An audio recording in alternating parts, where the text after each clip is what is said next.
right, Aaron, we'll see you in a bit. A new lab at the University of Maine in Orono will soon help guide farmers who are sort of grappling with fields and wells contaminated with toxic chemicals known as PFAS. The PFAS Research Center will be paid for with $8 million in federal money, and it will have the capacity to test the water, the soil, and also animal tissue for those chemicals. News Center Maine's Vivian Lee gives us a closer look. A new PFAS research lab at the University of Maine at Orono will provide an important tool in the battle against contamination from PFAS compounds. Hannah Carter is the dean of the UMaine Cooperative Extension, which will run the facility. There are so many testing needs across the state when it comes to PFAS. The $8 million lab, funded by a federal spending bill, may be located in existing lab space on campus and at the Cooperative Extension Lab, which houses the TIC Lab and other research areas. It will not take samples directly from private landowners, but is expected to ease the bottleneck at commercial labs. Carter says the lab will have 3 PFAS testing units. We'll have one dedicated to water, one dedicated to soil, one dedicated to tissue, and again, whether that's plant tissue, animal tissue. The toxic compounds are in everyday household products and take decades to break down. They have also been linked to serious health problems. The chemicals are in wastewater sludge, which for decades was spread as fertilizer on Maine farms. Regulators are currently in the process of testing hundreds of farms over the next several years.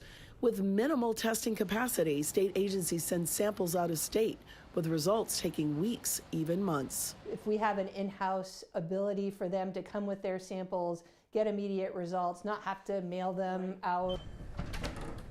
The lab will tap UMO researchers who've been working on PFAS issues for years, including Onur Opul. The environmental engineering professor is utilizing a $250,000 grant from the National Science Foundation to see if a souped-up version of granular activated carbons, like the one found in home water filters, can effectively break down PFAS.